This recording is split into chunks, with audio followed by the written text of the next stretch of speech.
आलिया बेगम जो होती है ना, बहुत बड़ा प्लान लेकर जाती है अदील साहब के घर में और वहाँ पर जाकर जो ना अपने मकसद में ये 100% कामयाब हो जाती है।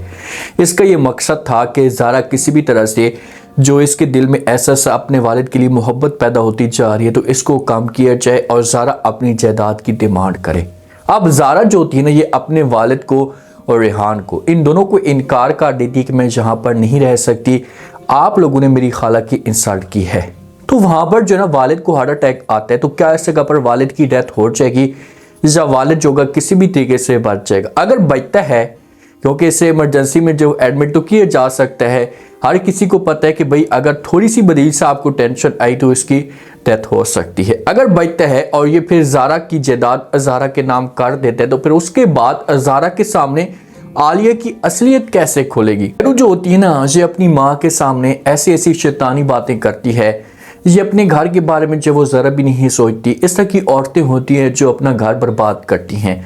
इसे शर्म तक नहीं आती कि भाई तुम्हें अपने घर में हर चीज़ मिली हुई है, तुम्हें सुकून तक मिला हुआ है पैसों के लिहाज से, दिली सुकून नहीं इसको मिला। दिली सुकून तब मिलता है जब एक इंसान पैसा नहीं देखता, ये आगे से शोहरत नहीं देखता, बस मोहब्बत देखते तो फिर जाकर वो सारी ज़िंदगी खुश रहते। अब मेहरू ना खुश है लेकिन उसे एक उसका जो एक दिल है ना, ये मुतमिन नहीं है। तो फिर ये ज़ारा की ज़िंदगी में तकलीफ़ें जो वो डालने की कोशिश कर रही है। माँ को कहती कि माँ जी, कॉल करने से कुछ भी नहीं होना, आप कॉल करती रहेंगी और आगे से अदील साहब जो होगा ना, ये आपको दिलासा देता रहेगा, तो इस तरह से माहौल कुछ भी नहीं बनेगा। आपको वहाँ पर डायरेक्ट जाना होगा और जाकर अदील साहब के सामने ये डिमांड करनी होगी। जब आप डिमांड करेंगे ना तो मुझे पूरा यकीन है कि वो मजबूर हो जाएगा। आलिया ऐसे ही करती है, ये अपना मंजी बेसा गोल करती है और यहाँ से निकल पड़ती है। अदील साहब के घर में जाती है। अदील वहाँ पर अकेला होता है। फिर ये बात करना शुरू कर देती है। अदील के सामने पहली बात यही करती है कि भाई ज़ारा आपकी बेटी है, तो आप ऐसा करें कि जितनी भी ज़ारा की जायदाद बनती है या जो कुछ भी ज़ारा के हिस्से में आता है ना, तो आप उसके जो नाम कर दें। अदील आगे से कर देता है इनकार, कहते हैं कि नहीं, मैं ज़ारा को कुछ भी नहीं दूंगा। अब अदील को इस बात का पता है कि भाई अगर मैंने ज़ारा के नाम ये जायदाद कर दी तो आलिया जैसी इसे अपने घर में लेकर जाएगी तो उसके बाद ये जो जायदाद होगी आलिया अपने नाम करवा लेगी। ज़ारा इतनी बेवकूफ़ है या खाला की बातों के ऊपर इतना ये यकीन करती है। जब अदील जो है ना ये इनकार करता है तो आलिया कहती है कि आपको ये सब कुछ करना होगा। अदील कहता है कि ठीक है भाई, अगर आप चाहती हैं कि मैं सब कुछ ज़ारा के नाम कर दूं तो फिर आप ऐसा करें कि ज़ारा को बोले या उसके साथ बात करें कि वो खुद आए और आकर जो वो मेरे साथ बात करे। जब अपनी ज़बान से वो बात करेगी ना, जायदाद की डिमांड करेगी, तो फिर मैं जायदाद जो है इसके नाम कर दूंगा। और ज़ारा कभी भी ये डिमांड नहीं करेगी। ज़ारा जो है ना कभी भी अपने वालिद को जाकर ये नहीं बोलेगी कि भाई मुझे जायदाद चाहिए। हाँ, अगर आलिया जो है ना ये ज़ारा को मजबूर करती है, इसके ऊपर प्रेशर डालती, तो फिर अदील मजबूर हो सकता है। जब इनकी आपस में जो बहस चलती है, अदील जो है ना थोड़ा सा गुस्से में बात करता है कि तुम एक मकारान, एक झूठी औरत हो, चली जाओ यहाँ से और दोबारा यहाँ पर आने की कोशिश मत करना। जब इस की लड़ाई चाह रही होती तो एन उसी दौरान जो ना ज़ारा भी आ जाती। अब ज़ारा जो ना ये बात नहीं सुनती कि भाई आलिया बेगम मेरी खाला क्या बातें कह रही थी, सिर्फ और सिर्फ ये अदील वाली अपने वालिद वाली बातें सुनती है कि मेरा वालिद जो है ना ये मेरी खाला के ऊपर गुस्सा कर रहा है। जब ये माहौल क्रिएट होता है, ज़ारा आती है, आकर खाला से पूछती भी क्या हुआ, तो खाला जो होती है ड्रामे करना शुरू कर देती है और कहती है कि मैं तो अदील को और आपको मिलने के लिए आई थी और ये तो मुझे इस घर से निकालना चाहते हैं, मुझे बहुत दुख हुआ, आज के बाद मैं इस घर में कभी भी नहीं होंगी।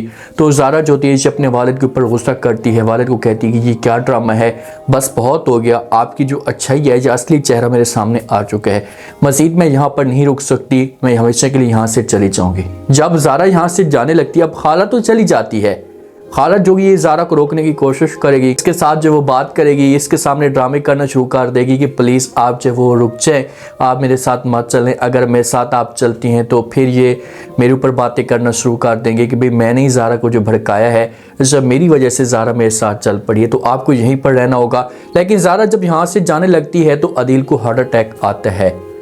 इसके चांस जो है ना ये आखिरी हैं, ऐसा समझूँ कि मौत के कुएँ के ऊपर आकर बैठा हुआ है और किसी भी वक्त ना इसके जो वो गले में आकर मौत अटक सकती है, लेकिन फ़िलहाल ये बर्दाश्त कर रहा है। अगर इसको खुशियाँ मिलती हैं तो ये खुश रहेगा और जो इसके पास ज़िंदगी बची कुछ ये गुजारेगा लेकिन जब इसके पास कुछ भी नहीं होगा या इससे ज़ारा बार बार तकलीफ़ें देगी तो फिर हो सकता है कि ये सदमा ये बर्दाश्त ना कर पाए। जब ये अपने रूम के अंदर जाती है, सामान पैक करना शुरू कर देती है। इधर जो वो आलिया अपने घर में पहुंच जाती है, घर में जाती है तो मेहरू को कॉल करती है। मेहरू कहती है कि हाँ माँ जी क्या बना जब आपने जायदाद की डिमांड की। तो आलिया कहती है कि भाई मैंने जब अदील के सामने ऐसी ऐसी बातें की हैं, अदील के दिमाग में मैंने ऐसी ऐसी बातें डाली हैं कि वो जो ना अब उसके बस में कुछ भी नहीं होगा और वो बेबस हो जाएगा और ज़ारा के नाम जायदाद हसूत में करेगा। और जैसे मैंने ज़ारा के सामने जब वो नाटक किया है तो ज़ारा को अब ये लगना शुरू हो जाएगा कि मेरी खाला ही है जो मेरे बारे में अच्छा सोचती है और मेरा वालिद मेरे बारे में अच्छा नहीं सोचता। जो ज़ारा के दिल में थोड़ी बहुत अगर मोहब्बत बन भी रही थी ना तो वो भी ख़त्म होना शुरू हो जाएगी, जो ड्रामा मैं वहाँ पर करके हूँ। है तो बड़ी चालाक मेहरू जोगी। मेहरू को अब इन बातों से कोई गर्ज नहीं है। ये बात करेगी, ये बोलेगी कि भाई मुझे आप ये बातें ना बताएं, मुझे ये बताएं कि भाई जायदाद का क्या बना और कब जो जायदाद आपके हिस्से में आने वाली है।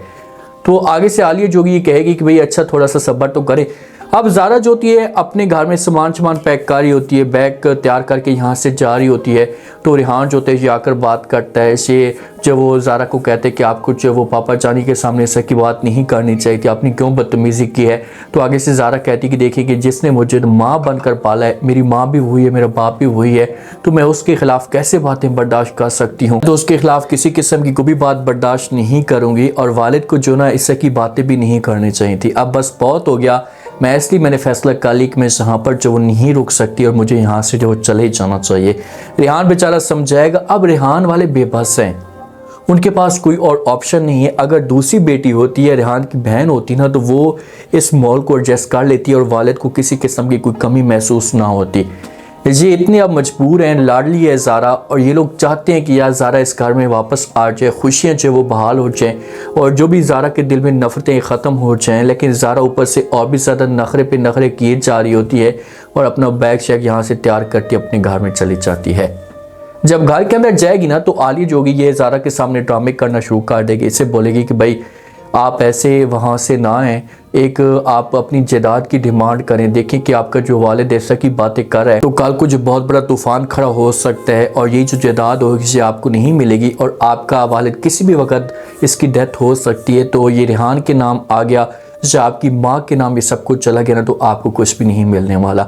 ज़ारा जो है ना जी पहले तो अपनी खाला को कर देगी इनकार कि यार मैं बात नहीं करना चाहती, मेरा बिल्कुल भी मन नहीं है, लेकिन किसी भी तरीके से जो आलिया होगी इसके सामने इमोशनल होगी, मजबूर करने की कोशिश करेगी तो फिर ये मजबूर हो जाएगी। और अदील के दिमाग के अंदर ये बातें चाह रही है ना तो अदील जो गई है ज़ारा को खुद भी कहेगा कि भाई अगर आप जायदाद चाहती हैं, बस आप अपनी ज़बान से हाँ काट दें कि भाई मुझे जायदाद चाहिए ना, तो मैं आपको सारी की सारी जायदाद देने के लिए तैयार हूँ, बस आप मुझे अपने सच्चे दिल से माफ़ कर दें। तो फिर हो सकता है कि जब ज़ारा हाँ बोले ना तो अदील जो है ना ये सारी जायदाद जो भी इसका हिस्सा बनता है इसके नाम काट दे, इससे बोले कि बस तुम जानो और तुम्हारा काम जाने। जिस वक्त ज़ारा जायदाद लेकर जाएगी और खाला ने आगे से बात करनी है और ज़ारा का आप लोगों को पता है कि वो खाला के सामने उफ तक नहीं बोलती ना, अगर वो कहती कि डॉक्यूमेंट्स मुझे दे दें तो इसने जो चुपचाप खामोशी के साथ डॉक्यूमेंट्स दे देने हैं। जब तक वो डायरी ज़ारा के हाथ नहीं लगती ना तो बहुत सारी चीज़ें जो ना ऐसे ही चलती रहेंगी, छुपी रहेंगी और ज़ारा के दिल में जो वालिद के लिए नफ़रत पैदा होती रहेगी। जब वो डायरी ज़ारा के पास या ज़ारा के हथे चढ़ जाती तो फिर बहुत सारे जो मामलात होंगे ये हैंडल हो सकते हैं। अब देखते हैं कि नेक्स्ट एपिसोड के अंदर क्या इंटरेस्टिंग ट्विस्ट पैदा होता है। मेरे आज का रिव्यू, आज के टीजर आप लोगों को पसंद आया होगा। आपने कमेंट सेक्शन में लास्ट में बताना आपको क्या लगता है, क्या नेक्स्ट एपिसोड के अंदर ज़ारा के वालिद की डेथ हो सकती है और अगर ज़ारा को जायदाद मिलती है तो उसके बाद आलिया बेगम ज़ारा से जायदाद कैसे छीनेगी। लास्ट में फीडबैक दें और सब्सक्राइब भी करते हैं। शुक्रिया।